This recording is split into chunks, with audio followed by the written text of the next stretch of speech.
그래서 이제 다시 교재로 잠깐 가보시겠습니다. 그래서 분계를 우리가 조금 연습을 해봤어요. 예. 그러면 전기를 우리가 알아야 됩니다. 아까도 말씀드렸습니다만은 전기라는 것은 분계된 내용을 총계정 원장에 옮겨 기록하는 것을 전기라고 합니다.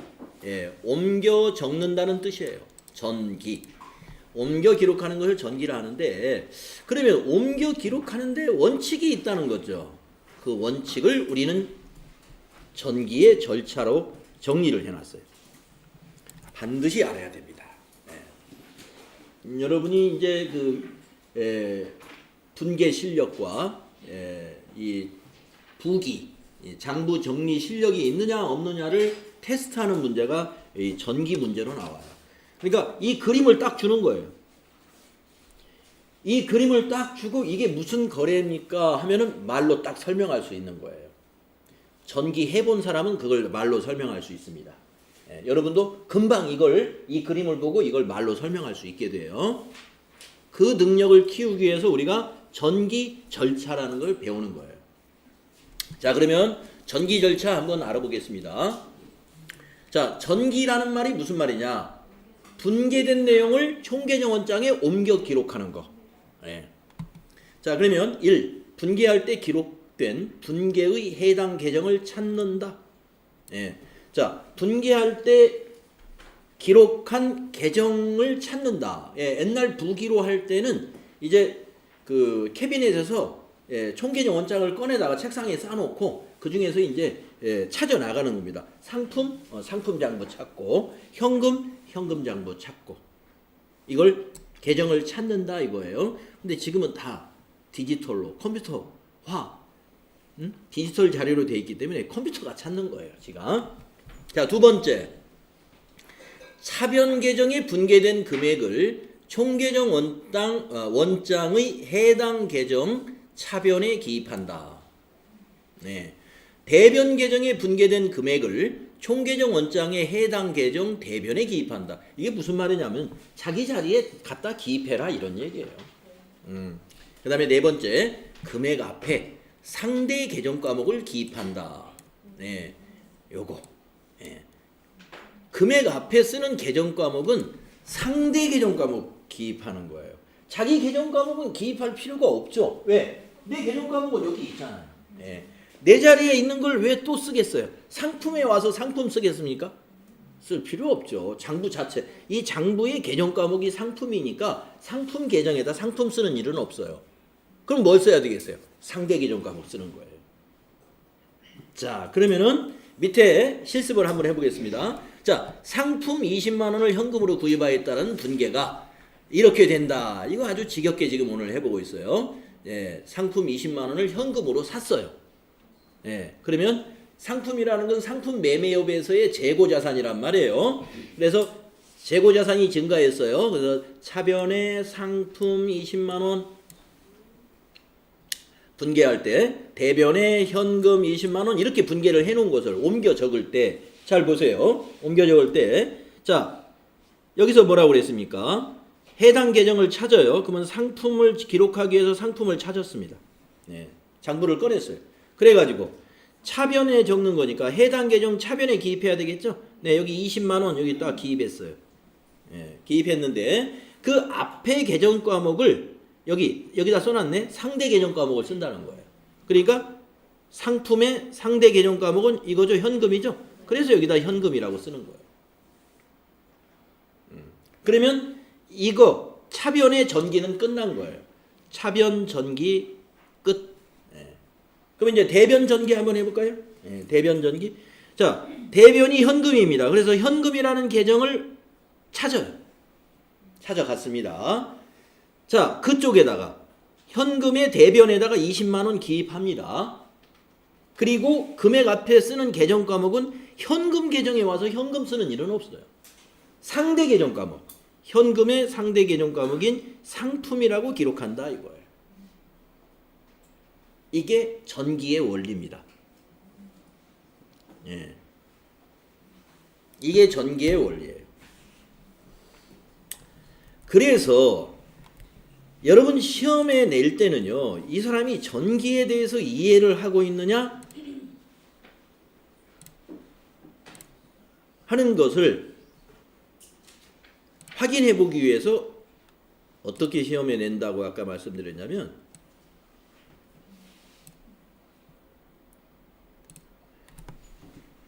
이렇게 딱 주는 거예요.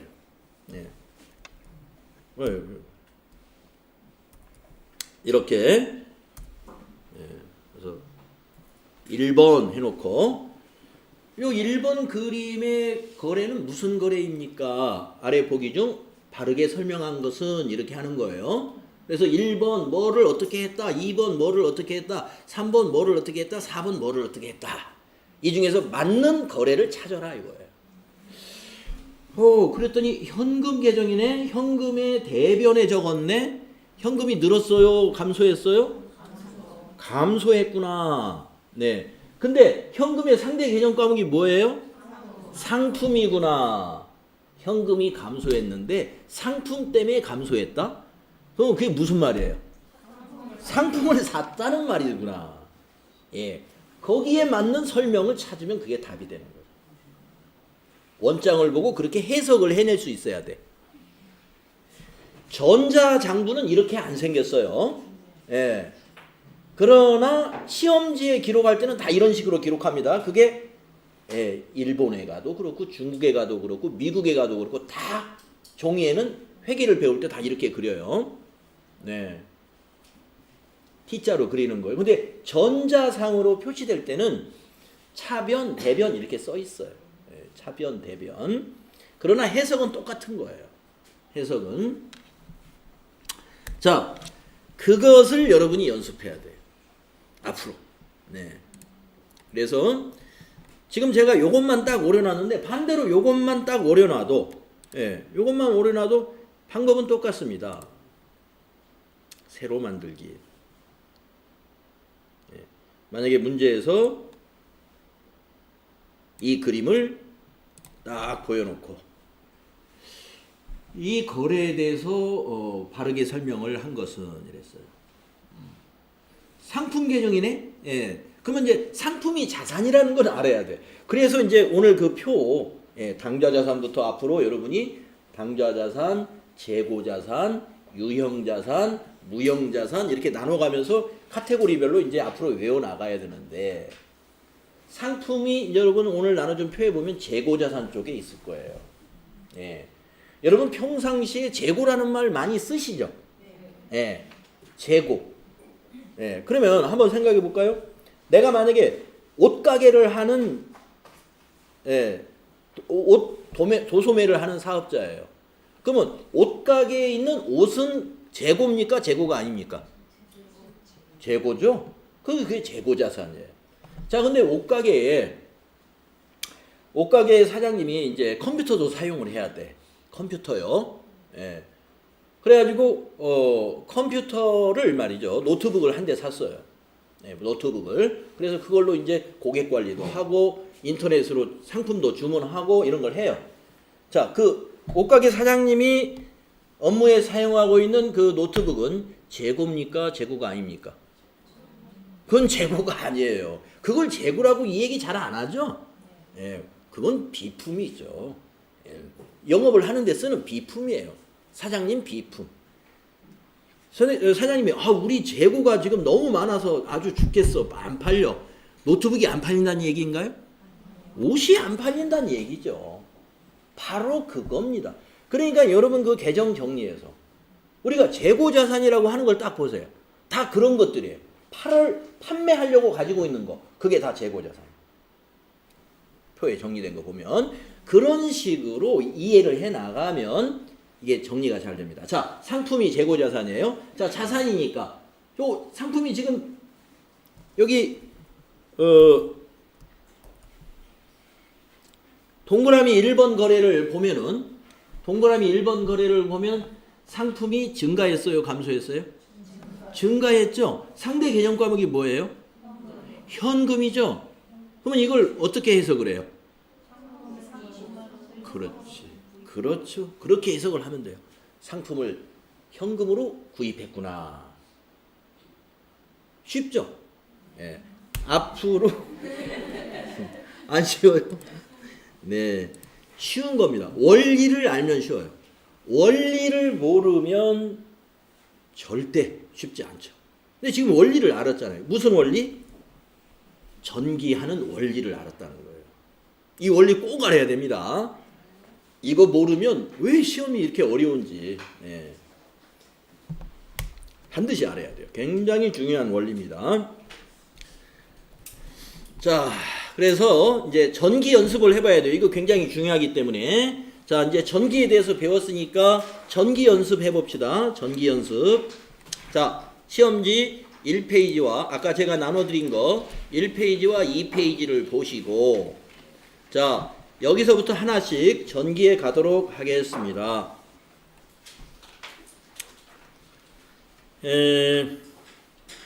자, 전기는요, 차변 요소와 대변 요소 각각 해야 되니까, 빠뜨리지 말고 잘 해봅시다. 자, 현금 계정을 찾아갑시다. 차변에다가, 현금 계정 차변에다가 상대 계정 과목 뭐라고 적어야 돼요? 그렇습니다. 자본금 100만 원을 적읍시다. 자, 여러분 현금 계정을 찾아가지고 차변에다가 자본금 100만 원이라고 기록을 하는데 왜 이건 중간에 써질까요? 이렇게 여기 엔터 안 치고요. 워드에서 이렇게 저 맞춤이 저 위로 정렬이라는 게 딱 있어요. 물론 엔터 쳐도 위로 올라갑니다. 워드 기능을 최대한 활용하는 거예요.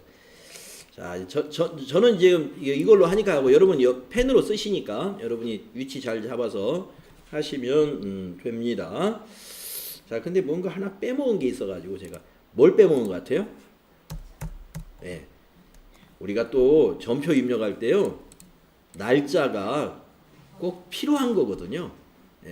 뭐 그냥 수업 목적상 안 쓰기도 하는데 이제 여러분 전표 실제로 입력할 때는 날짜 꼭 써야 돼요. 아시겠죠?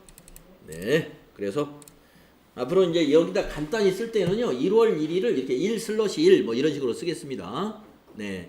이제 첫 번째 분계 전기 끝났나요? 아직 안 끝났나요? 안 끝났어요. 이거 하고 2번으로 넘어가 버리면 퇴근 못 해요. 차대변이 안 맞아. 일계표가 안 맞아요. 그래서 이제 이거 해야 됩니다. 자, 자본금 계정을 찾아가지고 어디다 기록해야 돼요?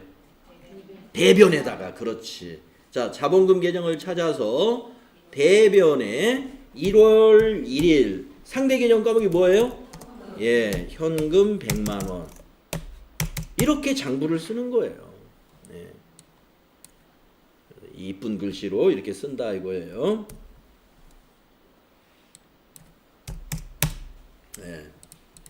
잘했습니다. 이제 전표 한 장 넘기는 거예요. 그러니까 옛날 같으면 이게 전표가 한 장으로 돼 있는 거예요, 이게. 그래서 접어 넘기고. 내가 이제 그 도장을 말이죠, 우리 인장에 뒤에 조그마한 도장이 있어요. 내가 기장했다 딱 찍어가지고 기장한데 도장 빵 찍는 거예요. 이거 전기했다 하고. 자, 근데 뭐 지금은 그러지 않습니다. 전산으로 하니까. 자, 두 번째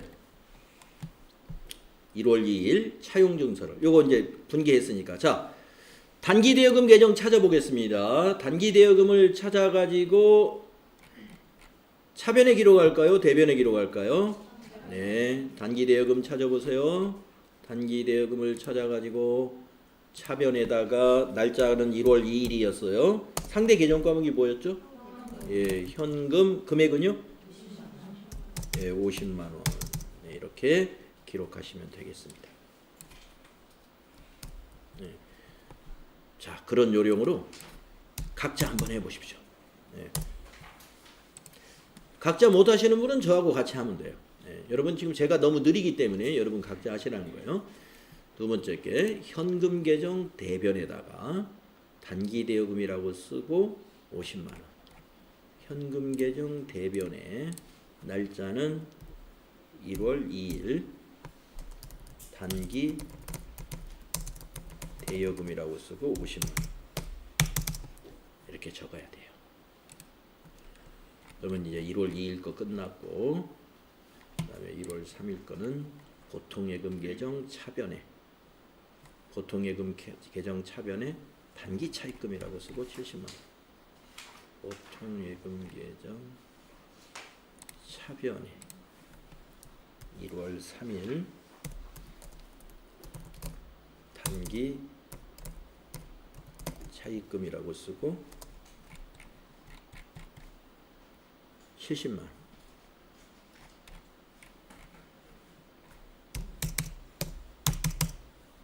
단기 차입금이라고 쓰고 70만 원.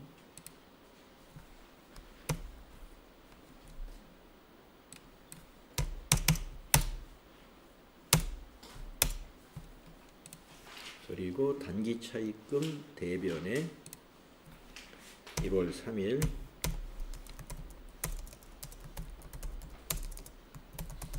보통 예금이라고 쓰고 70만 원.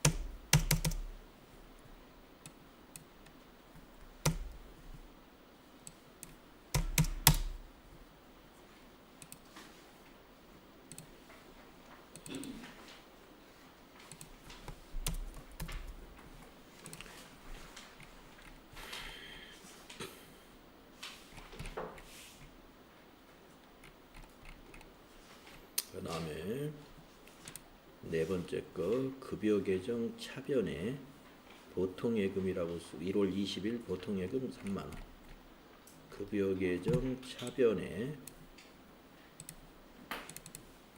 1월 20일 보통예금 3만 원.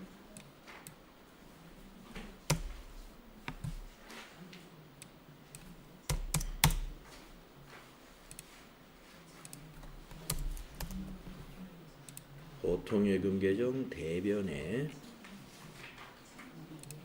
1월 20일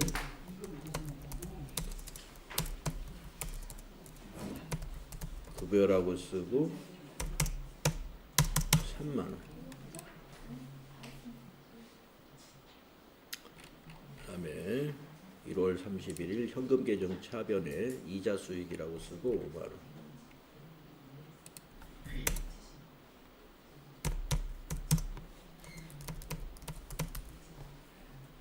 1월 30일 날 이자 수익이 5만 31일이네. 31일 날 이자 수익 5만 원.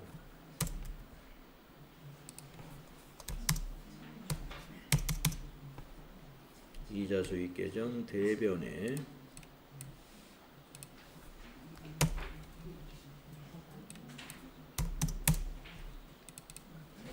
이자 수익 계정 대변에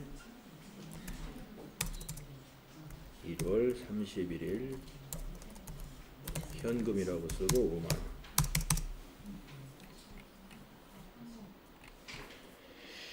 (1월 31일) 현금 계정 차변에 수수료 수익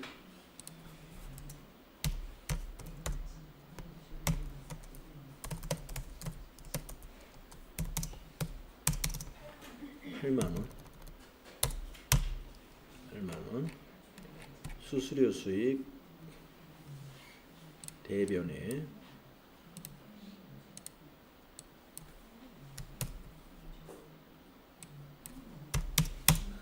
수수료 수익 대변에 현금이라고 쓰고 8만 원. 뭐 저는 다 한 것 같습니다.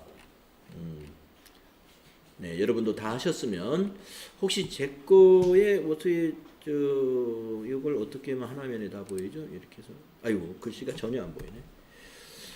어디 한번 제 거 한번 맞춰 보시죠. 제 거 틀린 거 혹시 없는지. 네, 저도 실수 많이 합니다. 자, 현금이 이렇고요. 보통예금이 지금 이렇고, 단기 대여금이 이렇고, 단기 차입금이 이렇고, 자본금이 이렇고, 이자 수익 계정이 이렇고, 네, 수수료 수익이 이렇게 적혀 있고, 급여가 이렇게 적혀 있습니다.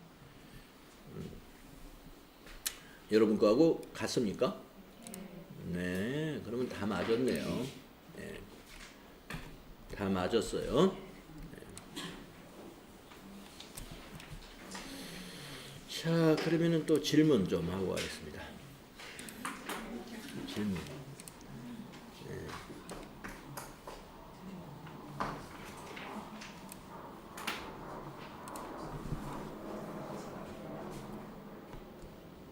화면을 좀 키워드릴까요? 네.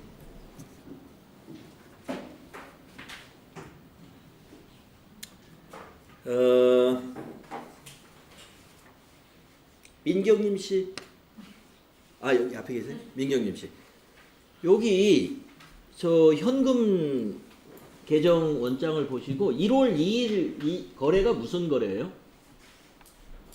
저기 1월 2일 거래가? 네, 요 거래가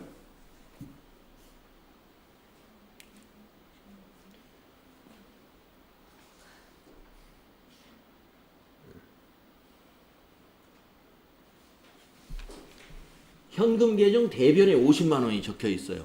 상대 계정 과목이 단기 대여금이다. 무슨 말이죠?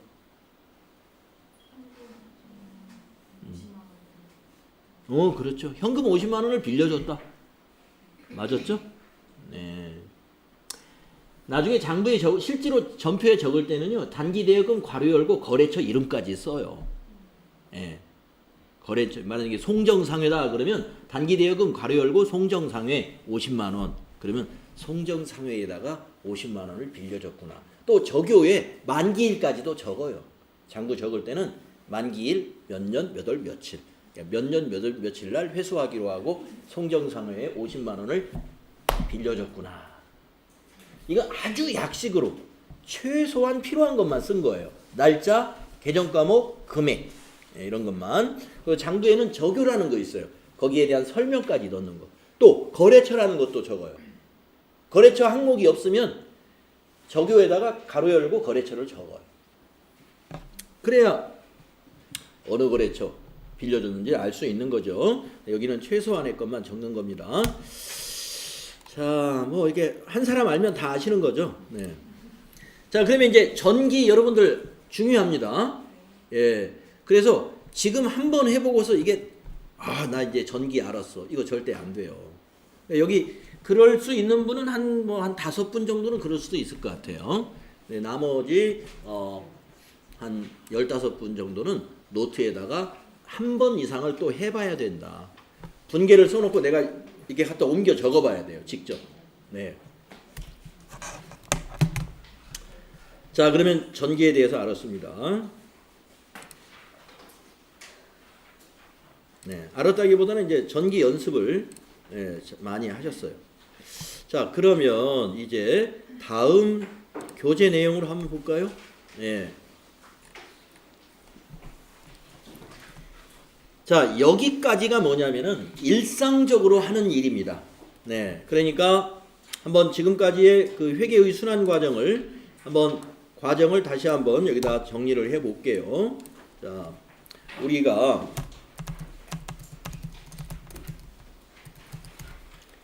회계가 순환 과정을 지금 이렇게 배웠습니다. 먼저 거래를 인식하는 단계가 있죠. 이것이 회계상 거래인가 아닌가를 인식하잖아요. 그래서 이것이 회계상 거래이면 우리가 분계를 해가지고 그걸 분계장으로 만들어냅니다. 네. 그리고 그 분계한 것을 그 다음에 해야 되는 일이 뭐냐면은 전기를 합니다. 전기라는 것은 총계정 원장으로 옮겨 적는 것을 전기라고 그래요.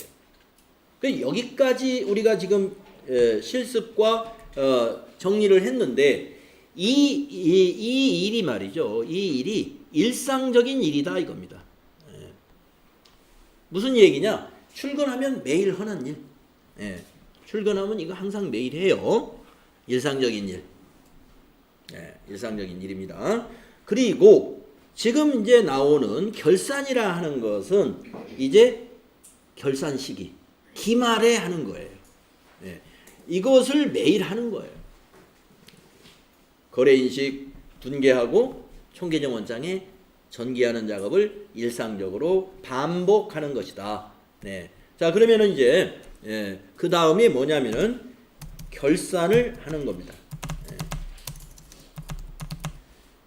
결산. 그래서 이제 보통 12월 31일 날이 기말이기 때문에 12월 달에 결산 준비를 해서 12월 31일 날짜를 기준으로 이제 결산을 하는데 법인의 경우는 이제 그 1월 달에 또 결산을 하고 법인세 조정을 3월 달까지 해서 지금 이제 지난달에 법인세들을 법인들이 이제 납부를 하죠. 자, 그래서 이 12월 31일 기준으로 우리가 결산을 하는 것인데 결산의 의의를 우리 교과서에서 이렇게 설명을 했습니다. 기업은 경영활동에서 발생한 거래를 분기장에 분기하고 총계정원장에 전기하는 행위를 기중에 반복하는데 보고기간 말에는 보고기간 말 며칠을 말할까요?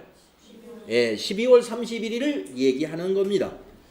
보고기간 말에는 기중에 기록된 내용을 토대로 기업의 재무상태와 경영성과를 파악하여야 한다. 이와 같이 일정 기간에 자산, 부채, 자본의 재무상태를 파악하고 일정 기간 동안 발생한 수익과 비용을 통해 경영성과를 파악하는 절차를 결산이라고 한다. 이겁니다. 자산, 부채, 자본의 재무상태는 재무상태표에 표시하고 또 나와요. 재무상태표에 표시되는 게 아까 뭡니까 하니까 여러분이 자산, 부채, 자본이 표시됩니다. 답변하셨죠? 자산, 부채, 자본의 재무상태는 재무상태표에 표시하고 수익과 비용을 통한 경영성과는 손익계산서에 표시되므로 결산 절차는 기중에 기록된 내용을 토대로 재무상태표와 손익계산서라는 재무제표를 작성하는 과정을 결산이라 하는 거예요. 그래서 우리가 결산을 하면요, 재무상태표하고 손익계산서를 만드는 겁니다. 근데 이제 상장 기업들은 그 외에도 현금 흐름표, 자본 변동표, 주석, 이러한 추가적인 재무제표를 더 만들어요. 그러나 이제 중소기업이라든가 이런 소기업도 기본적으로 재무상태표하고 손익계산서는 누구나 다 만드는 가장 기본적인 재무제표이다. 그래서 우리가 이 재무상태표하고 손익계산서를 만드는 그 절차를 결산이라 한다. 그러니까 그걸 실습을 해봐야 되겠죠. 자, 그래서 결산의 절차. 자, 결산을 하기 위해서는 먼저 수정전 시산표를 작성한다 이랬습니다. 시산표라는 말, 결산서는 아니지만 결산하기 전에 시산표를 한번 만들어 보는 거예요. 이 시산표는요, 매일 만들기도 합니다. 근데 매일 만드는 것은 시산표라고 안 부르고 일개표라고 불러요. 일개표. 하루 거 마감하는 거. 그 다음에 월말이 되면은 또 한 달을 또 마감을 해봅니다. 그것을 월계표라고 불러요. 월계표. 여러 달치를 모아놓은 게 시산표예요. 그래서 수정전 시산표라는 건 결산 전에 한번 시산표를 뽑아보는 거예요. 근데 이런 일이 과거에는 너무 거창한 일이었어요. 1년치 장부를 다 모아서 적어보는 거니까. 힘든 일이었는데 지금은 이게 전산 프로그램이 돼가지고 매일매일 시산표가 나와요. 그러니까 입력하자마자 시산표, 재무상태표, 손익계산서까지 바로바로 다 만들어져요. 자, 그래서 이제 전산에서는 너무 쉬운 일인데 우리는 한번 손으로 오늘 만들어보는 연습을 한번 해보겠다 입니다. 그것도 몇 개 안 돼요. 아까 보는 거래, 그 6건의 거래를 가지고 1년에 거래가 6건만 나오겠어요? 어마어마한 거래가 나오는 거죠. 자, 수정전 시산표의 의미를 한번 읽어봅시다. 기업의 경영활동에서 발생한 거래를 분계장에 분계한 후 총계정원장에 전기하는데, 자, 우리가 지금까지 지금 연습한 게 이겁니다. 분계장에 분계했고요. 총계정원장에 전기하는 연습했어요. 이거 반복 연습해야 된다 그랬죠. 전기하는데 기준 분계와 전기가 정확히 되었는지 조사하기 위하여 작성하는 표가 수정전 시산표이다. 정확히 분계가 되고 전기가 되었다면 대차 평균의 원리에 의해 모든 계정의 차변과 대변의 합계는 반드시 일치한다. 반드시 일치한다. 그래서 이제 수정하기 전에 시산표를 한번 만들어 놓고서 이제 지금까지 분계와 전기는 잘 됐구나. 그 다음에 이제 결산 수정 분계를 찾아내는 겁니다. 자, 밑에 그 다음 페이지 시산표의 종류는 어떤 시산표가 있다? 합계 시산표, 잔액 시산표, 합계 잔액 시산표가 있다는 겁니다. 합계 시산표는 양쪽에 차변과 대변의 합계만을 가지고 만든 거. 잔액 시산표는 차변과 대변의 잔액만 가지고 만든 거. 합계 잔액 시산표는 합계와 잔액을 모두 표시한 것이 합계 잔액 시산표입니다. 그래서 이제 과거에 수기로 했을 때는 시간이 없으니까 우선 잔액 시산표만 만들어 봐서 빨리 맞는가 보자. 그래서 맞으면 나중에 이제 합계까지 다 작성해. 맞으니까 그렇게 갔는데 지금은 이제 컴퓨터가 하는 일이기 때문에 우리 더존 스마트 A 프로그램에서는 합계 시산표, 잔액 시산표가 있는 게 아니라 합계와 잔액 모두 표시되는 합계 잔액 시산표가 있어요. 오늘도 이걸 한번 만들어 볼 겁니다. 자, 그러면 그 밑에 시산표 등식이라는 게 또 나옵니다. 시산표 등식. 자, 시산표 등식은 어떻게 되느냐? 자, 여기 니콜 여기가 중심이 돼서요. 이쪽이 왼쪽이 차변이에요. 이쪽이. 그러니까 여기 니콜 부분이 중심이 돼서 이쪽이 차변, 이쪽이 대변입니다. 그러면 여러분 앞에서 우리가 그 거래의 8요소라고 하는 것을 공부할 때 위에 있는 그림을 여러분에게 제가 머릿속에 자꾸 넣으라고 그랬잖아요. 위에 있는 그림. 거기에서 재무상태표 그림만 한번 생각해 볼까요? 자산 차변에 있었죠? 그리고 그 밑에 손익계산서 있었죠? 거기 손익계산서 차변에 뭐가 있었어요? 비용이 있었죠? 그러니까 자산 더하기 비용이다. 이거 차변에다가 이렇게 적은 거예요. 자산 더하기 비용은 근데 자산은 기말이라고 했고 비용에는 앞에 총자를 붙였어요. 왜 붙였을까를 한번 생각해 볼까요? 자, 이게 1년치 거래가 일어난 거죠. 1월 1일부터 12월 31일까지. 그러면 자산이 이제 기말이 됐잖아요. 결산 시점에 작성을 하니까. 그래서 12월 31일 현재의 자산이다 해서 기말 자산 이렇게 표시하는 거예요. 지금 우리가 이 합계잔액 시산표를 결산일 기준으로 지금 작성하잖아요. 그래서 이걸 기말자산이라고 말을 붙인 겁니다. 기말을 언제? 12월 31일 기말이라고 합니다 하는 거 우리 첫날 배웠죠? 그 다음에 비용 앞에는 왜 총자를 쓰느냐? 이게 1년치니까 총비용. 자, 그것은 니콜. 이제 그 거래의 8요소 페이지에 있던 대변 쪽을 한번 생각해 보세요. 대변 쪽에는 뭐가 있어요? 부채와 자본이 있고 손익계산서에는 수익이 있죠. 자, 이 세 가지가 그대로 왔습니다. 부채, 자본, 수익. 근데 이 세 개 중에 하나만 좀 이상해. 자본이 좀 이상해. 자, 부채는 아까 자산의 원리하고 똑같아요. 부채가 12월 31일 시점이니까 기말 부채 맞아요. 12월 31일. 그 전에 빌렸다가 갚기도 하고 빌렸다가 갚기도 하고 해서 결산일 기준으로 정해진 부채가 있겠죠. 부채는 우리가 갚아야 될 의무단 말이에요. 채무. 그래서 기말 채무. 근데 자본은 기초자본이에요. 기초자본.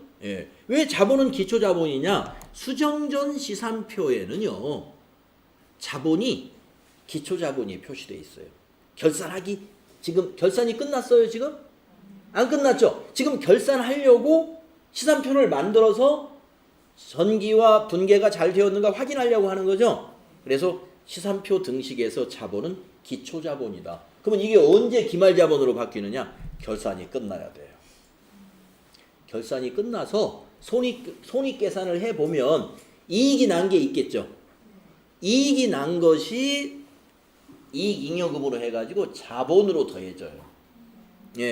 그래서 결산이 끝나야 기말 자본이 만들어집니다. 금액이 확정돼요. 그래서 이 단계에서는 그래서 기초자본. 이해하셨죠? 기초자본. 그 다음에 총수익. 총수익. 왜 총수익의 개념은 아까 왜 총비용인가 그 이유하고 똑같습니다. 1월 1일부터 12월 31일까지 12개월치의 수익이기 때문에 우리는 그것을 총수익이라고 표현을 하고 있는 것이죠. 네. 그러면 여러분이 아까 기초자본에서 선생님 이익만 나나요? 주식을 발행해도 자본이라면서요. 그 주식 발행을 갑자기 중간에 하는 게 아닙니다. 예, 주식 발행은 주주총회를 통해서 이사회를 통해서 의결을 해서 주총에서 결정이 되는 그런 의사결정을 거쳐서 주식을 발행하는 것이지 갑자기 사장님이 뭐 5월 달에 주식이나 한번 발행해 볼까? 그래서 갑자기 발행하거나 그러진 않아요. 예, 사전에 의결을 거쳐서 하는 겁니다. 자, 그래서 여러분이 시산표 등식이 가끔 이론 시험에 나오는데 요거는 아주 거래의 판료소에 있던 그 페이지의 그 그림을 연상하면은 이거 아주 쉽게 이해할 수 있는 것이고요. 자본에서 왜 기초인가? 요것만 조금 지금 이해가 됐으면 좋겠어요. 자, 그러면 밑에 또 시산표의 또 다른 이름. 시산표의 또 다른 이름은 일개표와 월개표도 시산표하고 같은 개념이라는 얘기입니다. 시산표는 회계연도 말에만 작성하는 것은 아니다. 필요할 때마다 작성할 수 있는데 매일 작성하면 일개표요. 매월 작성한다면 월개표라고 할 수 있다 이겁니다. 예, 아까 했던 얘기고. 그 다음에 괄호 2번 기말 결산사항에 대한 수정분계. 기말 결산 시점에 자산부채 자본의 현재액, 당기에 발생한 수익과 비용을 정확하게 파악하기 위해서는 자산부채 자본 수익 비용에 대한 수정분계를 해야 한다. 안 할 수가 없어요. 수정분계 해야 됩니다. 그래서 이 수정분계를 하면 이제 수정후 시산표가 만들어지는 거죠. 수정후 시산표가. 그래서 이 자산부채 자본 수익 비용에 대한 이 수정분계는 나중에 그러니까 오늘은 하지 않아요. 오늘 이런 분계까지 하기에는 우리 지금 머리가 아직 포화 상태예요. 결산 때만 하는 이거는 지금 따지지 않고 이 수정 분계는 오늘은 없다.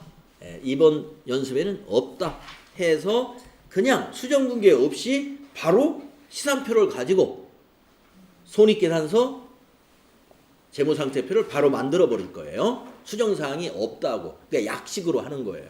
자, 그러면은 이제 수정 후 시산표는 안 만들 거고, 수정 분계 안 할 거고, 그러면 수정 전 시산표 한번 만들어 봐야 되겠죠. 자, 그러면 수정 전 시산표 한번 만들어 보겠습니다. 자, 수정 전 시산표를 만들기 위해서는 아까 말씀드린 대로 시산표는 말이죠. 모든 계정을 모아놓는 거예요. 자, 그래서 양식을 거기다가 그려놨습니다. 여기에다가 3번 해가지고 2번에 있는 총계정 원장을 이용하여 합계잔액 시산표를 작성하시오. 네, 여러분 전산에 있는 합계잔액 시산표도 이것과 양식이 거의 비슷합니다. 네, 거의 비슷합니다. 자, 그러면은 계정 과목을 여기다 이제 다 옮겨 적을 텐데요. 계정 과목을 한번 여러분 저는 여기에 안 보이니까 여러분 지금 이 페이지에 있는 순서대로 한번 불러봐 주시겠습니까? 현금. 여러분도 부르면서 한번 천천히 기록하시죠. 보통 예금. 단기 대여금. 단기 차입금. 자본금. 이자 수익. 네? 수수료 수익. 그 다음에 급여. 끝인가요? 네. 지금 현재 기입되어 있는 것만.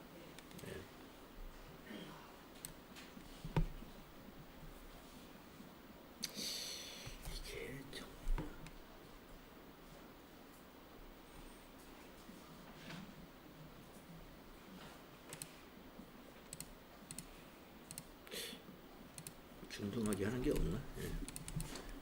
엑셀에서는 이게 균등 정렬이라는 게 있는데 워드에는 없는. 네. 그래서 이제 시상표에 이게 우리 원장에 있는 개정 과목을 갖다 몽땅 적고 이제 여기다 금액을 한번 적어봐야 되겠습니다. 자, 여러분 현금의 차변의 합계를 한번 계산해 보세요. 얼마 나옵니까? 100. 자, 한번 콤마를 넣어서 한번 읽어볼까요? 1,130, 000. 예, 113만 원 이렇게 해도 좋습니다. 예, 1,130, 000 이렇게 불러주면 받아 적는 사람이 적기가 좋아요.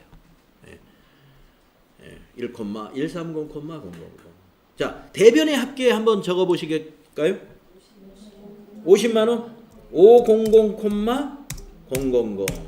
네, 적었습니다. 우선 합계만 다 적어봅시다. 잔액은 나중에 한꺼번에 여기다 적기로 하고요. 자, 보통 예금의 차변의 합계 한번 구해보세요. 70만 원이요? 예, 700, 000. 대변의 합계는요? 8만 원. 3만 원. 30, 000. 자, 이제 단기 대여금의 차변의 합계 적어볼까요? 50이요? 500, 000. 대변의 합계는요? 예, 제로. 우리가 이제 회계에서는 제로를 하이폰. 예, 물론 제로 써도 돼요. 예, 근데 이제 여러분 아마 엑셀에서 회계 스타일로 딱 정리해 보세요. 0이 하이폰으로 딱 표시됩니다. 자, 단기 차입금 차변의 합계는요? 예, 하이폰 제로. 대변의 합계는요? 700, 000. 자, 자본금의 차변의 합계는요?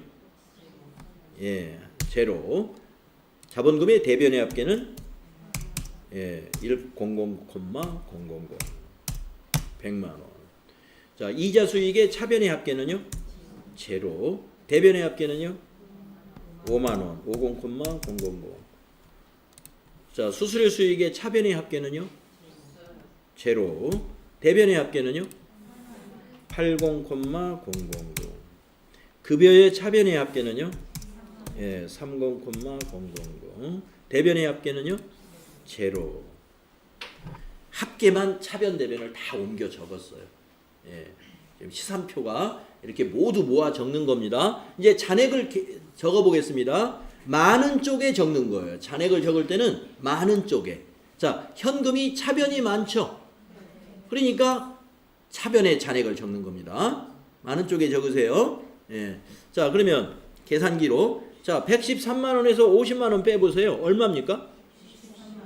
63만 원. 630, 000. 이렇게 잔액이 적히는 겁니다. 예. 이게 잔액시산표예요. 잔액만 이렇게 적는 것을. 예. 자, 이제 보통 예금은 차변이 많죠? 차변에다 잔액을 적어요. 시산표에서는. 예, 많은 쪽에 잔액을 적는 거예요. 시산표에서. 그러면 얼마 적어야 돼요? 67만 원. 670, 000. 예.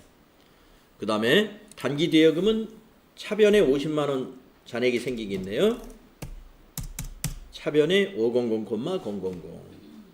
단기 차입금은 대변에 잔액이 생기네요. 70만 원.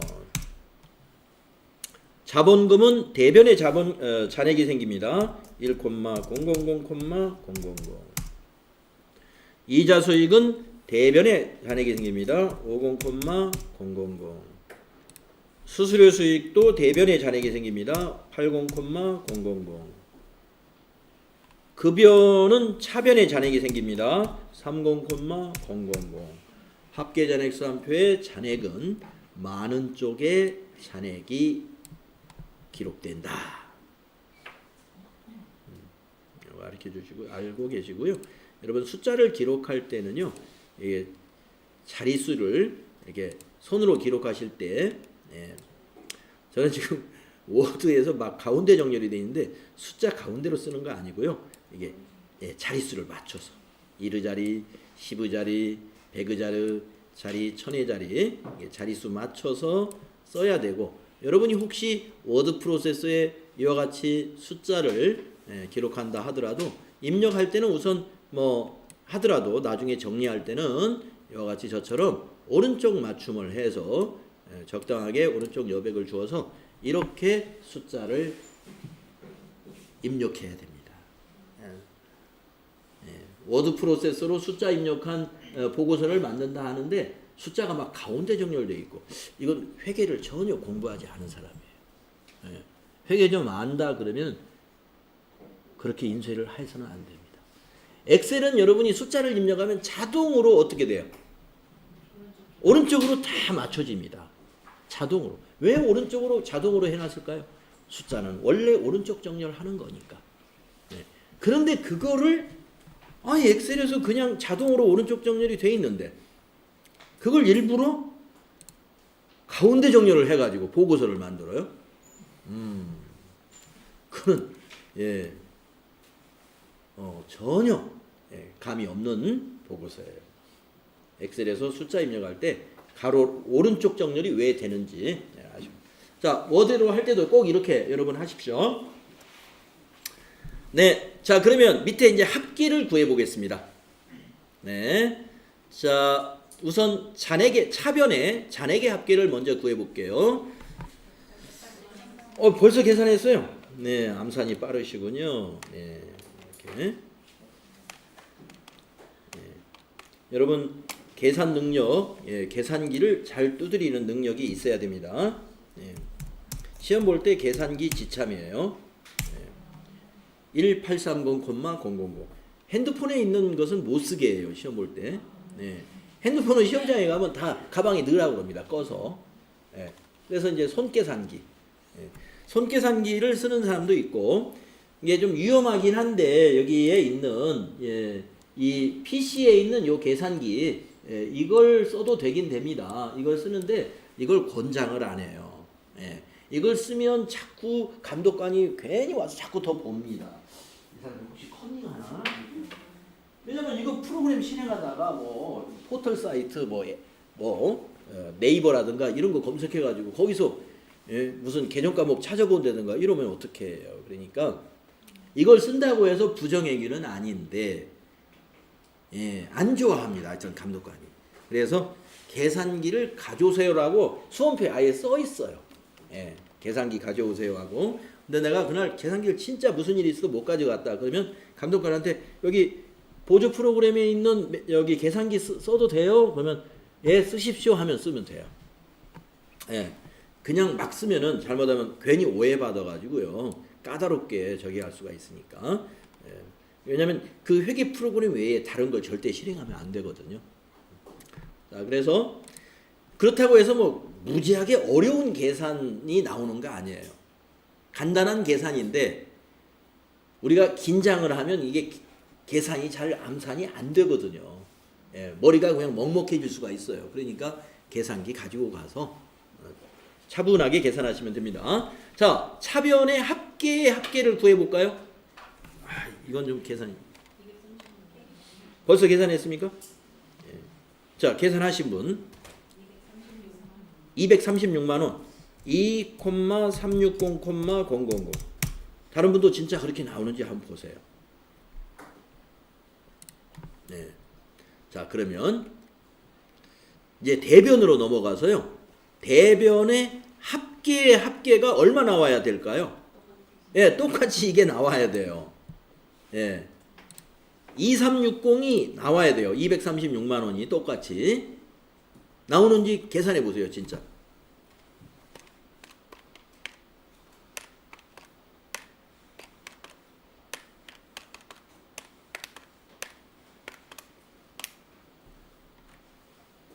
어, 2390이 나오네 나는. 60 나와요?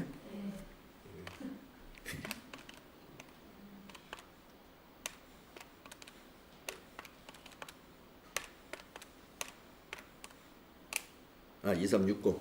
네.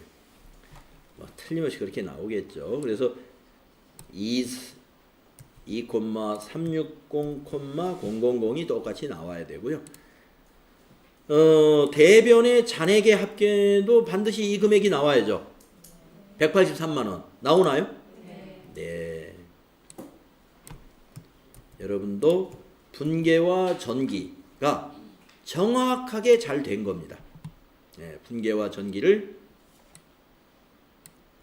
잘했다라고 보는데, 그러면 여기서 정확하다는 것은 정말 아무 문제 없이 정확하게 했느냐, 이 시산표가 만능이 아니에요. 네. 시산표가 자기 검증 기능을 한다는 게 바로 그거거든요. 우리가 앞에서 살짝 그런 말이 나왔었습니다. 복식부기의 원리에서 차변의 합계와 대변의 합계는 항상 일치한다 하는 자기 검증 기능을 가지고 있다라고 하는데, 그 자기 검증을 이 시산표로 한다는 거예요. 그러면 이렇게 다 맞으니까 우리 아무것도 틀린 것이 없다. 과연 그러느냐? 그러지 않습니다. 그러면 어떤 것은 발견이 안 되느냐? 맹점이 사실 많아요. 예. 여러분이 이제 알고 보면 실망을 할 텐데, 자, 잔액 시산, 그냥 시산표라고 하겠습니다. 시산표로 확인이 안 되는 내용은 뭘까?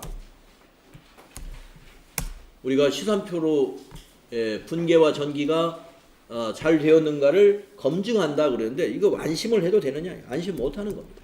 왜 그러느냐? 거래의 차변과 대변의 항목을 모두 누락한 것. 그러니까 그 거래 자체를 아예 회계 처리를 안 했어요. 그러면 차변 대변이 똑같이 빠져버렸겠죠. 그러면 차변과 대변 똑같은 금액이 누락됐으니까 그거는 합계잔액 시산표로 검증이 안 되는 겁니다. 거래 자체를 통째로 빼먹은 거. 예.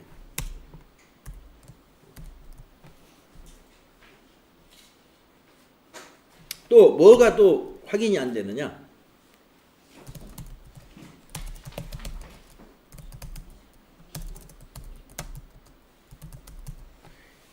이중으로 기록한 것도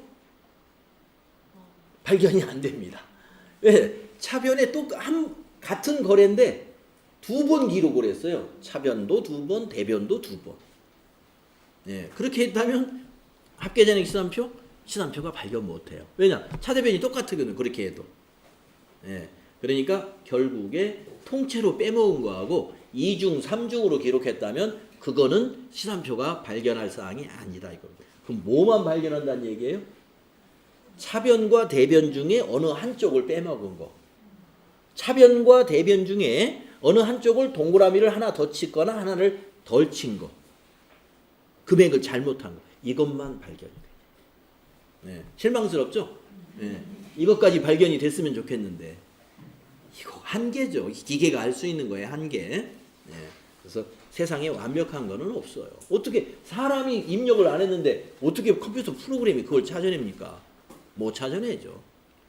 이걸 의도적으로 거래 이거 빼버리자. 그건 몰라요. 예. 그러니까 우리가 어떤 사장님이 세금을 적게 내기 위해서 소매로 상품을 많이 팔았는데 그거 개인이 사갔으니까 그 사람들 뭐 세금 계산서 해달라고도 안 할 것이고 이거 빼버려. 그건 안 나타나요. 예. 그게 뭐 시산표에 사장님이 3건의 소매를 빼먹었습니다. 이걸 시산표가 딱 발견을 해주느냐? 그러한 시산표는 없습니다. 그래서 이것은 안 돼요. 한계가 있는 거다 하는 거죠. 자, 여러분 시산표 만드는 거 별거 아니죠. 예. 아무리 복잡한 거래량이 많아도 컴퓨터 프로그램은 이 원리에 의해서 척척척척 집계를 해낸다 이거예요. 예. 어떻게 해서 시산표가 만들어지는지 원리를 우리가 지금 알고 가는 겁니다. 예. 이걸 앞으로 손으로 만들 기회가 없어요. 아쉽게도. 이제 앞으로 뒤에서 이제 실습에 들어가면은 이런 거 손으로 안 만든다 그랬죠. 전부 프로그램이 할 거예요. 맨 앞에 분계만 우리가 할 거예요. 분계. 그러니까 분계 연습은 앞으로 많이 하겠지만 전기 연습과 시산표로 모으는 연습은 없다 이겁니다. 오늘 수업 이후에는 없어요. 예. 근데 이게 중요한 거예요. 이게 중요한 거. 근데 합계잔액 시산표로 어떻게 집계되느냐 그 원리를 알아야 되기 때문에 중요한 거고 그거보다도 더 분개한 내용이 이 총계정 원장에 어떤 원리로 차변에 와서 적어지고 대변에 와서 기록이 되는지 그 원리 그걸 중요한 내용이라고 생각하셔야 돼요. 예, 그래서 앞으로 이제 합격을 빨리 하고 싶으시면은 오늘 했던 것을 노트에 한 번 더 해봐야 된다 이겁니다. 한 번 해도 난 숙달이 안 돼. 3번 해도 괜찮아요. 예, 5번 해도 괜찮습니다. 자, 네. 그럼 시험에는 그 총계정 원자 전기와 그런 게 다 나오나요? 실기 시험에는 안 나오는데요. 이론 시험에 나옵니다. 근데 전기하라고 안 나오고 아까 제가 여러분에게 질문한 스타일 보셨죠? 예, 그림을 딱 보고 그 그림을 해석할 줄 모르면 그 아래 문제를 못 풀게끔. 그 원장을 그림을 보고 아 이건 뭘 의미한다 하는 것을 해석을 해내야 그 밑에 질문에 대해서 답변할 수가 있어요. 그래서 알아야 된다. 예. 예, 틀림없습니다. 이제 뒤에 이제 나중에 이제 문제 풀어 보시면 여러분이 아실 거예요. 자, 그러면 이제 다음 진도를 한번 나가 볼까요? 다음 진도 우리 교재로 한번 가면은 이제 시산표를 만들었단 말이에요. 그런데 아까 말씀드린 대로 결산 수정 분계는 없다. 그 따라서 수정 후 시산표도 오늘은 없다. 그래서 이제 마지막으로 손익계산서 개정의 장부를 마감해야 됩니다. 예. 마지막이 아니에요. 이제 한 단계가 더 남았는데 이게 장부 마감이라는 걸 통해서 손익계산서 개정의 장부 마감을 통해서 손익계산서가 만들어지는 거예요. 이제 남은 것이 이제 손익계산서하고 재무상태표를 만들 겁니다. 이게 좀 어려워요. 예. 근데 어려운데 원리를 잘 알아두셔야 돼요. 자, 손익계산서 개정인 수익과 비용은 단기의 경영성과를 보여주는 것으로 지금 2단계에서 여러분 이거는 꼭 알았으면 좋겠어요. 예, 제가 여러분 사전평가 문제 1번 문제로 냈던 건데 그 1번 문제의 질문이 뭐였냐면 경영성과를 보여주는 재무제표가 뭡니까? 이런 질문을 했거든요. 예, 그걸 여러분이 쉽게 이건 손익계산서야 이렇게 맞추신 분은 지금 이걸 다 알고 있는 거예요. 예, 손익계산서에는 수익과 비용을 가지고 단기 순이익, 즉 성과를 나타내는 재무제표이다. 이걸 아는 사람이 거기 1번 문제를 손익계산서로 딱 찍은 겁니다. 예. 네, 꼭 알아야 되는 문제입니다. 예, 경영성과를 나타내는 것이 뭐다? 손익계산서다. 예, 경영성과. 자, 그래서 손익계산 계정인 수익과 비용이 손익계산서에 표시되죠. 그래서 경영성과를 보여주는 것으로 차기의 경영활동에 영향을 미치지 않는다. 따라서 자, 그러면 차기에 영향을 안 미친다? 올해 경영성과가 왜 차기에 영향을 안 미치지? 이 말이 뭐냐면은 수익과 비용은 차기 2월을 안 한다. 이렇게 이해하시면 돼요. 차기 2월. 우리 첫날 배우셨죠? 차기 2월이라는 것은 차기로 넘기는 겁니다. 2019년도에 매출액이 가령 수익인데 상품 매출이 수익이에요. 상품 매출 100억. 그러면 차기로 넘어가서 2020년도에 100억부터 더해 나갑니까? 안 그런다고 그랬죠. 네. 그래서 수익과 비용은 단기로 그냥 끝나버려요. 단기 결산하면 내년에 갈 때 0원부터 시작을 해요. 그래서 여기서 지금 그런 표현을 한 거예요.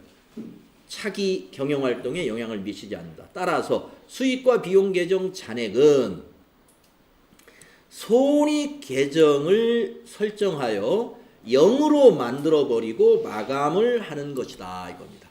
예. 0으로 만들어버립니다. 수익과 비용은 0으로 만들기 위해서는 지금 잔액이 있으니까 그 잔액을 어디로 가지고 가야 되겠죠. 손익 집합 손익 계정으로 집합을 시켜요. 예. 그래서 말이 좀 여기서부터 좀 어려워집니다. 여기서부터 말이 좀 어려워지는데 그래서 이게 지금 시간이 다 됐기 때문에 여러분 이제 이거를 뭐 지금 이 짧은 1분 동안에 이걸 해석할 수가 없어요. 이걸 차분히 해야 되니까 내일 이어서 해야 되겠죠? 예.